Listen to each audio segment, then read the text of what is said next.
Hello everyone, my name is Byron and welcome back to the Gaming Cineflix. It's time again for the Doki Doki Literature Club. I think that we're going to have another fun, swell, awesome day at the Literature Club today. It's going to be bright and sunny and full of cheer because cupcakes and cookies. So, let us begin this next chapter in the Literature Club.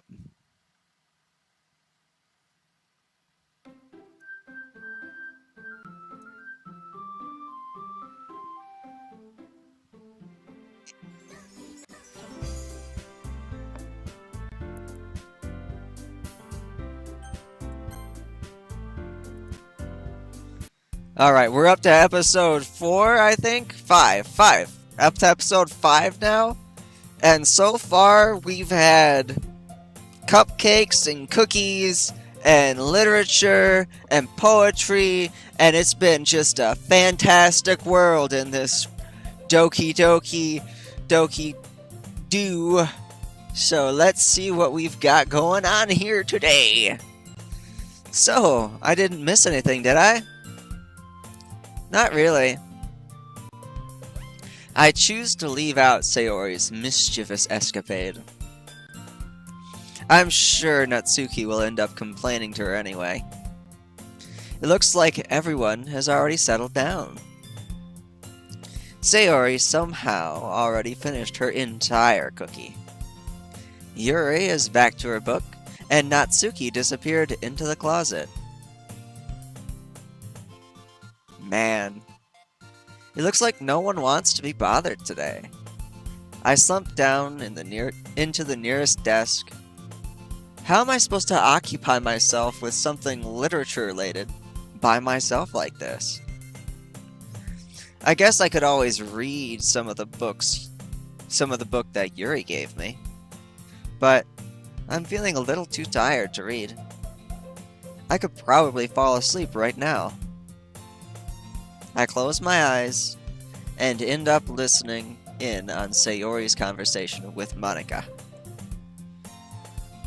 We're probably going to seem really lame compared to all the other clubs, though. Well, we can't give up.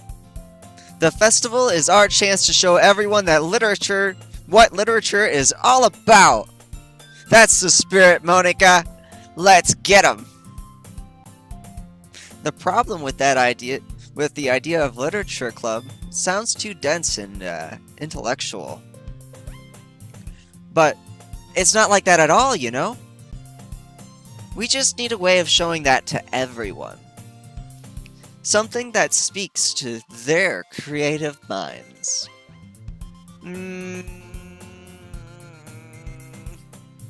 That doesn't solve the problem, though. What do you mean? Even if we come up with the most fun thing ever, nobody will come in the first place if it's a literature event. So it's more important to figure out how to get people to show up in the first place, you know? And after they come, we can do something to speak to their creative minds. What's this? Sayori is taking this really seriously. It's rare to see her deliberating like this. Huh. Well, that's a good point. In that case, do you think food will do the trick? What kind? Well, I guess we could... Cupcakes!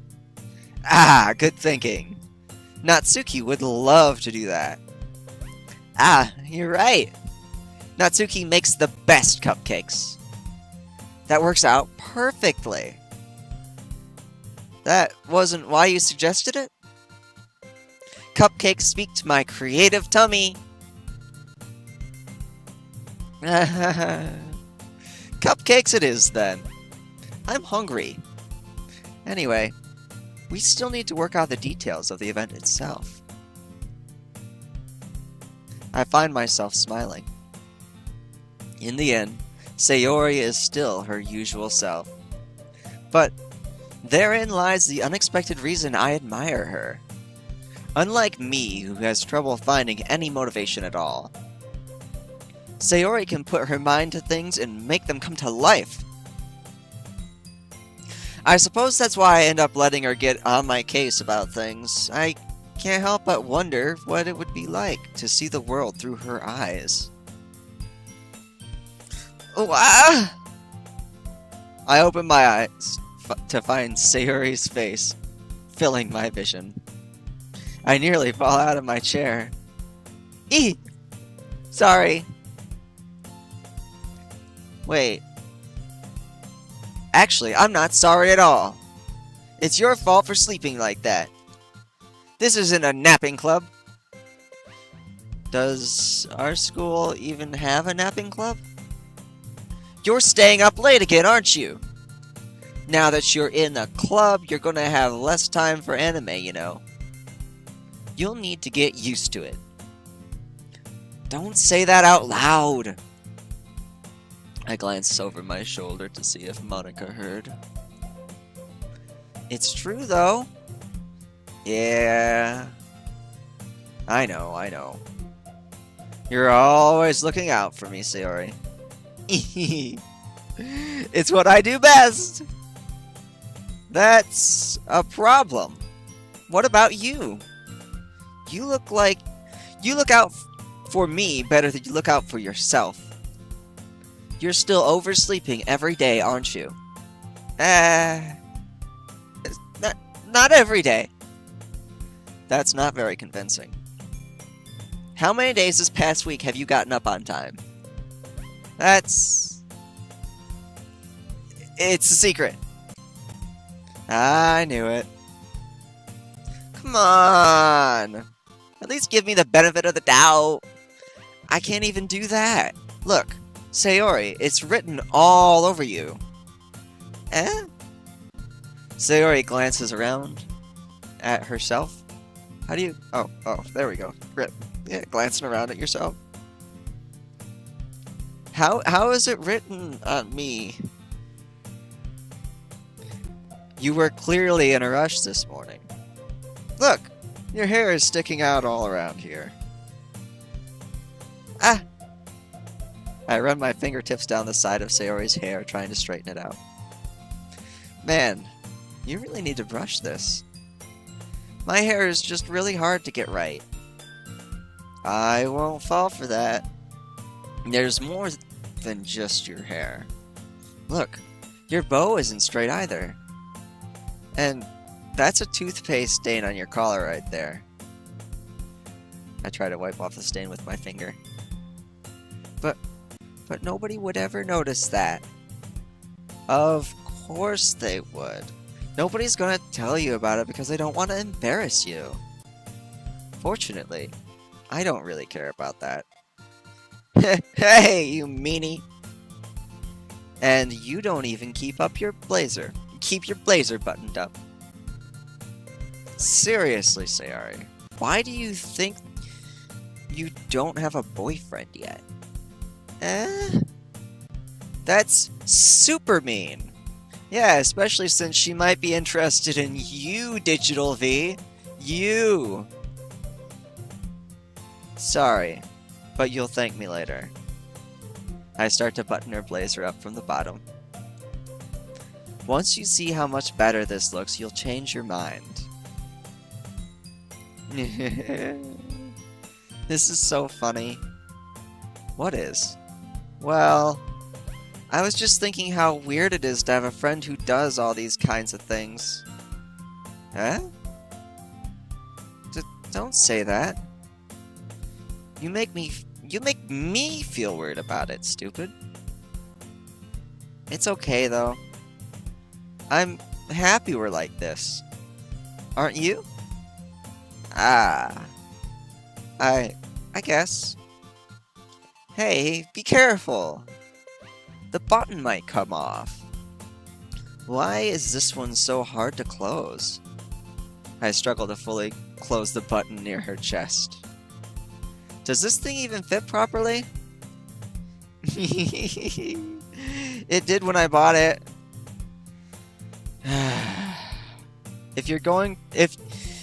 If you ever buttoned it, you would have noticed sooner that it doesn't fit you anymore. What are you smiling about? It means my boobs got bigger again. Don't say that out loud. Anyway, you look much better now, so... Why does it feel strange to see Sayori's blazer buttoned up like that? But it's so stuffy. It's not worth it at all. Sayori hastily unbuttons her blazer once more. Phew. That's so much better. Sayori puts her arms out and twirls around. So, wait. Hang on a second. Does anybody else see the fact that there are no buttons near her chest anyway? Like, they stop right here at her midsection. So what was digital me doing? Like, grabbing her boobs? Going, hey! This button doesn't fit. Well, that's because there's no button at all there. Sexual harassment is not nice. So, if I keep it unbuttoned, then I won't get a boyfriend, right? What kind of logic is that? And why are you saying that like it's a good thing? Because if I had a boyfriend, then I wouldn't even be able to let you do things like this. And you take care of me better than anyone else would anyway. Aww. So that's why I'm keeping it unbuttoned. Stop saying all these embarrassing things. Eh? I didn't say anything embarrassing. Jeez. Well, anyway, just focus on trying to wake up a little easier. Only if you focus on going to bed earlier. Fine, fine. It's a deal. I guess we really are better at taking care of each other than we are at taking care of ourselves. Yeah, I guess so, huh? So, maybe you should come wake me up in the morning. You're doing it again, Sayori. But I was joking that time. Man, it's impossible to tell with you sometimes. Okay, everyone! Eh? Monica suddenly calls out. Why don't we share poems we wrote now? Yay! Byron, I can't wait to read yours. Yeah, same. I failed to sound enthusiastic, but Sayori still trots away to retrieve her poem. Who should I show the poem to first? Sayori, of course. Let's do it. ... Byron, I really love your poems. I can't believe you've been hiding these from me. Eh? I'm not hiding anything. But your poems are so good. Yesterday's and this one too. You can't tell me you've never done this before. I mean, you're really the only one who feels that way, so... Eh? No way! Not even Natsuki? Well, I guess Natsuki is the least likely to admit how much she likes something. But I don't think it's that. What do you mean? Well, I guess I'll be honest about it. It's a lot easier to write poems when I'm thinking about you. What?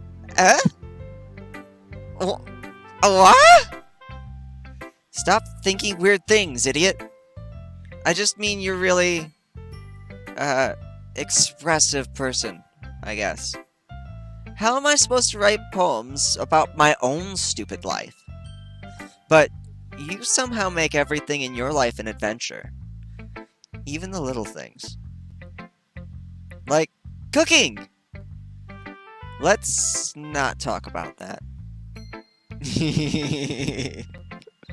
So, yeah. I guess what I'm saying is that I can feel more feelings through you than I can through myself. We have that kind of weird connection. It's your fault for getting in my business all the time. I don't know if I understand. You never understand when I explain things to you, do you, Sayori? I pat Sayori's head. Hey! I'm not a kid, you know? Are you sure about that? Maybe. Sayori starts fiddling with the pencil between her hands. Hey, Byron? Will you give me your poem? I kind of want to keep it. Huh? Why? Because, well, it's the first time you've written something for me. Sayori, you completely misunderstood. I didn't write this for you. Are you even listening anymore? Well, whatever. I'll give it to you when we go home. Really? Snap. Ah! Ah! I broke my pencil. Sayori hastily bends down to pick up the piece she dropped. But, being inattentive of her surroundings, she bumps right into me. Sorry. It's fine, it's fine. I'll get it for you. I bend down to pick up the broken pencil. Sayori clutches the desk beside her to support herself, knees shaking. I'm a little clumsy today. Let's sit down, Sayori. Yeah. I grab Sayori's arm and help her sit at the desk. Anyway, I haven't read your poem. Oh! Sorry, I forgot about that, but it's not as good as yours. Jeez, don't worry. I'm sure I'll like it. Bottles. I pop off my scalp like the lid of a cookie jar. It's the secret place where I keep all my dreams. Little balls of sunshine, all rubbing together like a bundle of kittens. I reach inside with my thumb and forefinger, and I pick one out. It's warm and tingly. But there's no time to waste. I put it in a bottle to keep it safe. And I put the bottle on the shelf with all of the other bottles. Happy thoughts, happy thoughts. Happy thoughts in bottles all in a row.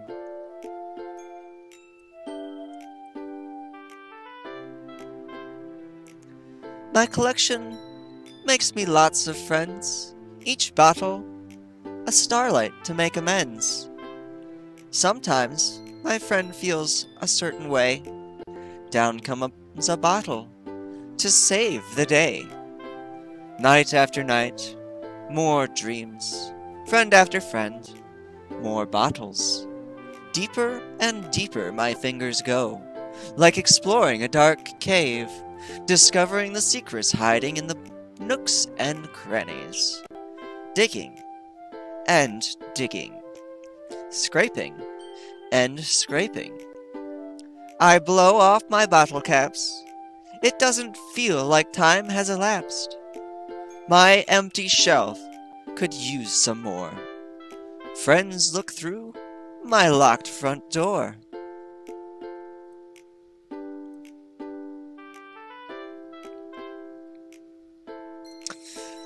Finally, all done. I open up, and in come my friends. In they come, such a hurry. Do they want my bottles that much? I frantically pull them from the shelf, one after the other, holding them out for each and every friend. Each and every bottle. But every time I let one go, it shatters against the tile between my feet. Happy thoughts. Happy thoughts. Happy thoughts in shards all over the floor. They were supposed to be for my friends. My friends who are not smiling. They're all shouting, pleading, something. But all I hear is echo, echo, echo inside of my head.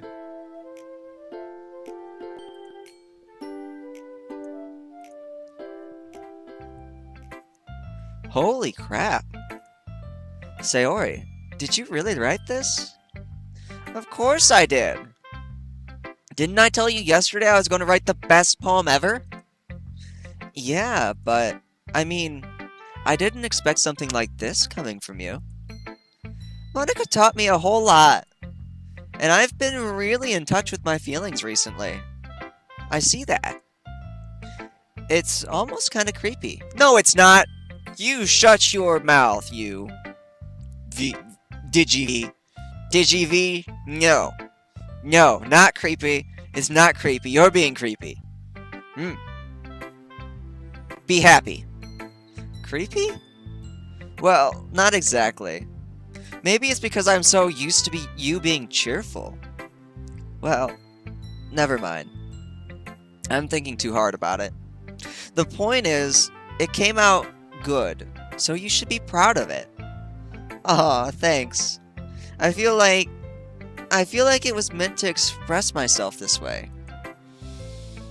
It even helps me understand my own feelings a little bit better. Writing is like magic. You've gotten pretty passionate about this, huh? I hope you keep it up. Yeah! Writing is the best. I'm gonna keep writing till I die. Don't get ahead of yourself, and don't do that. Don't die. Not soon at all, ever. No, I like you. You're nice. Be continuing nice. Stay with us for forevers, because the horror is probably going to start happening soon. Sayori's always had a habit of getting obsessed with something before dropping it no more than a week later. I wonder if this is one of those times, but seeing the passion in her eyes makes it hard for me to be pessimistic. Alright, let's go with, well, we did Monica last, we'll do her next. Hi again, Byron. How's the writing going? Alright, I guess. I'll take that. As long as it's not going bad. I'm happy that you're applying yourself. Maybe soon you'll come up with a masterpiece. I wouldn't count on that. You never know. Want to share what you wrote for today? Sure, here you go. I give my poem to Monica. Alright. I like this one. It makes me think of something Sayori would write. Is that so? You and Sayori are really good friends, huh? I wouldn't be surprised if you had one of those sorts of things in common. Ah, well... We may be good friends, but Sayori and I are really different. Well, that may be the case, but maybe there are also some similarities you wouldn't expect. The way she talks about you. Sounds like the two of you really care about each other's well-being. Even if you show it in different ways, it ends up being more similar than what you'd think. So, I think that's the kind of vibe I get when reading your poem. You sure you're not reading into that too much? I could be. Oh gosh, I sound like Yuri. But in any case, Sayori's writing is kind of a gentle feel to it. I can tell she likes exploring with her emotions, like happiness and sadness. Who knew that somebody so happy could enjoy sad things too? Yeah, that is totally unexpected. Well, to each their own. And you shouldn't be afraid to experiment a little bit either. But anyway, you wanna read my poem now? I like the way this one turned out, so I hope you do too. Alright, let's take a look. Save me. The colors. They won't stop. Bright, beautiful colors. Flashing, expanding, piercing. Red, green, blue. An endless cacophony of meaningless noise.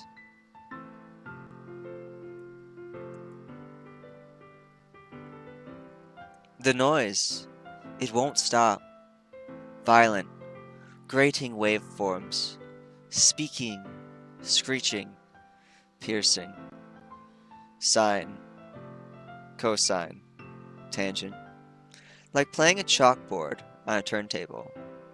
Like playing a vinyl on a pizza crust. An endless poem of meaninglessness.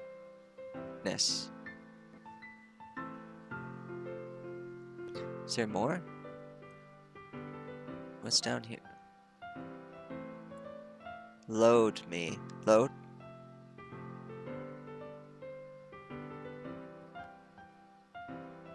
Whoa. Load me. She wants me to reload the game. Huh. It's even more abstract than the last one, huh? I guess that's just the way I write. I'm sorry you didn't like it. No, I never said that. It's just the kind of thing I've never really seen before, I guess. Kind of like playing with MySpace on paper. Choosing where and how to space your words can totally change the mood of a poem. It's almost like magic. The way I wrote those lines really short makes me feel like they're trying to speak over the noise. I see. It's still hard for me to tell what it's about, though. Sometimes asking what a poem is about isn't the right question. A poem can be as abstract as a physical expression of feelings, or a conversation with the reader. So putting it that way, not every poem is about something. Anyway, here's Monica's writing tip of the day. Sometimes you'll find yourself facing a difficult decision. When that happens, don't forget to save your game. You'll never know when you might change your mind, or when something unexpected might happen. Wait, is this tip even about writing? What am I even talking about? That's my advice for today. Thanks for listening.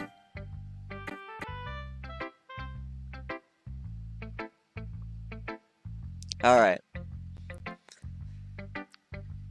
Let's finish these two, and then I'm going to save the game. And that'll be the end of this episode. I have a feeling that this is definitely getting to be the interesting portion, because she literally just told me to reload the game and to save it where I'm at right now. But I want to get through what these two have to say before I do anything like that. I have a feeling that I should always do Monica last. Well, it's not terrible, but it's pretty disappointing after your last one. Then again, if this one was as good as your last one, I would be completely pissed. Well, I guess I wanted to try something a little different this time. Fair enough. You're still new to this, so I wouldn't expect you to find your writing style right away. Come to think of it, this kind of reminds me of Sayori's poem from yesterday. Huh? You think so? Yeah, well, I guess you've been friends with her for so long, you might be on the same wavelength. But you never really struck me as her type. Sayori has a type all of a sudden? Well, I don't know, but to be honest, how can somebody so, fluffy spend so much time with someone like you? It's like she's dragging around a dead weight. That's a little unnecessary, but think of it this way. If it weren't for me, she would probably just fly away and let go. Like letting go of a balloon. You could say we take care of each other in our own ways. Whatever it is, I don't get it.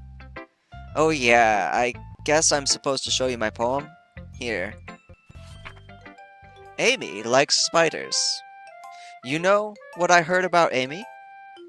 Amy likes spiders. Icky, wiggly, hairy, ugly spiders. That's why I'm not friends with her. Amy has a cute singing voice. I heard her singing my favorite love song. Every time she sang the chorus, my heart would pound to the rhythm of the words. But she likes spiders. That's why I'm not friends with her. One time, I hurt my leg really bad.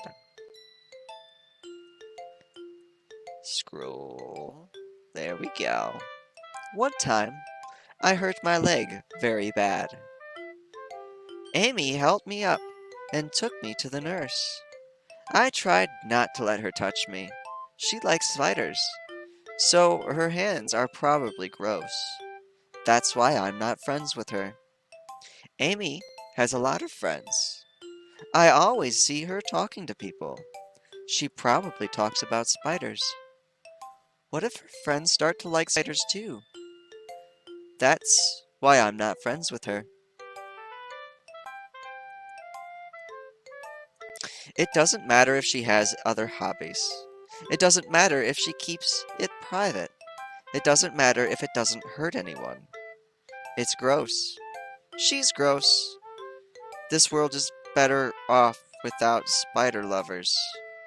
And I'm going to tell everyone. Not bad, right? It's quite a bit longer than yesterday's. Yesterday's was way too short. I was just warming up.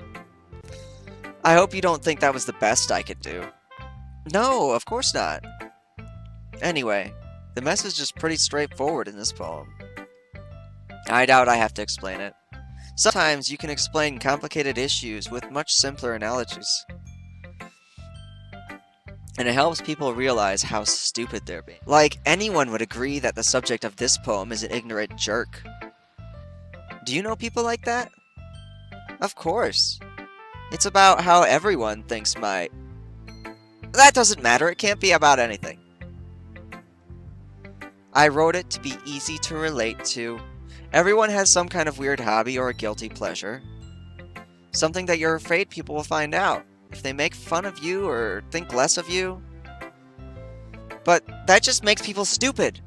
Who cares what somebody likes? As long as they're not hurting anyone and it makes them happy, I think people really need to learn some respect for liking weird things. Well, you're definitely right. At least I can relate to that. Analyzing it deeper like they're doing right now, it's more about a friend liking a weird thing, her being the friend that likes a weird thing, and people looking in on that weird thing. And I can totally relate to that. I think that, you should always be yourself and be proud of who you are, even if you have weird quirks, even if you like weird things.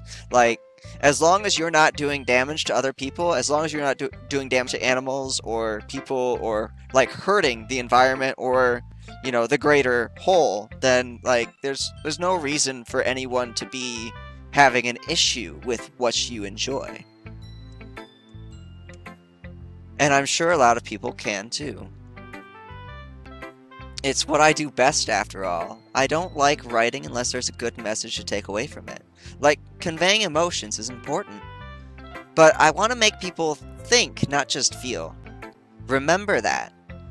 I'm going to write a good one for tomorrow too. So look forward to it.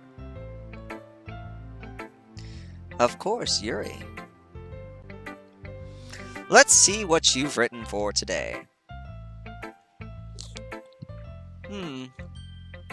Well done, Byron.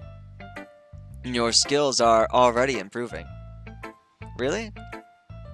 Thanks, Yuri. Coming from you, that means a lot. It's nothing. I'm just happy to help inspire fellow writers. I know you're new to this, so don't worry so much if it seems like you can't get your poem to feel perfect. You don't need to be afraid to be a little more daring. Metaphors can go a long way. Don't feel like you need to work your brain like tuning a bunch turning a bunch of gears. Try letting your mind wander through your feelings and write down the things that you see and hear. That's one way to truly enable your reader to see into your mind. It's a very intimate exercise. I see. That's a certainly interesting technique. Thanks for sharing. I have, well, an example of that, if you'd like to read it. Of course. This is a poem you wrote for today. Yuri nods and timidly hands her poem to me. The Raccoon. It happened in the dead of night while I was slicing bread for a guilty snack. My attention was caught by the scuttering of a raccoon outside my window. That was, I believe, the first time I noticed my strange tendencies as an unordinary human. I gave the raccoon a piece of bread, my subconscious well aware of the consequences, well aware that a raccoon that is fed will always come back for more. The enticing beauty of my cutting knife was the symptom, the bread, my hungry curiosity, the raccoon, an image.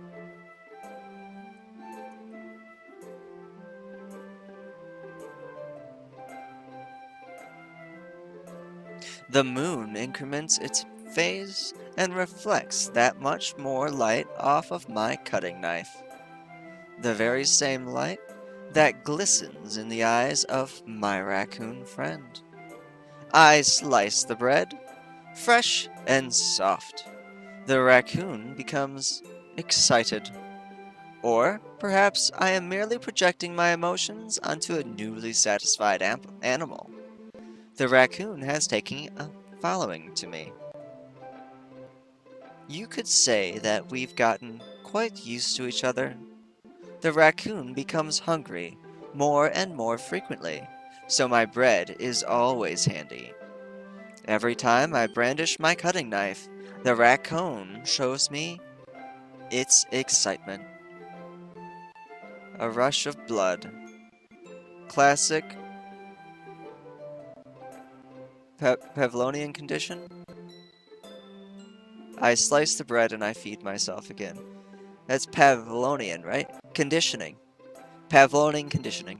I slice the bread and I feed myself again. So that's actually something that happened to me before, me and my family. There was a raccoon that was trying to get into the house at one point in time. It was like clawing under the outside door. So we opened the door to kind of like shoo it away, and it ran into the house. It ran and it like jumped up onto the couch and curled up into a ball like it belonged there, like it was just a house raccoon or something.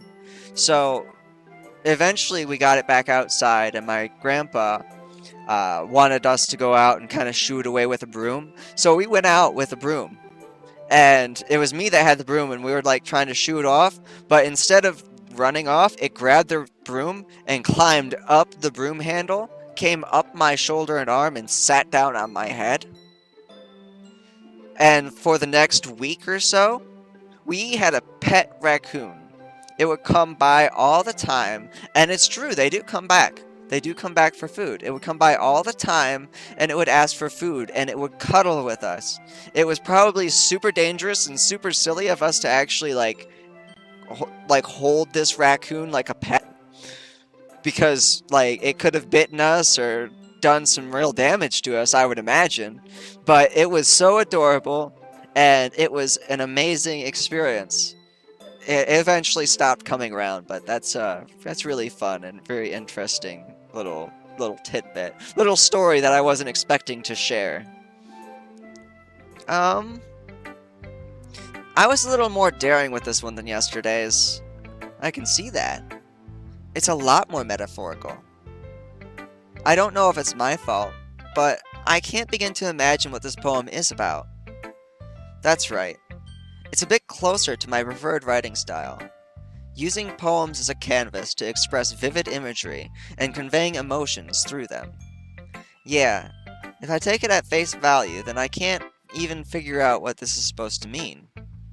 Well, I think it's something that different people can relate to in their own way.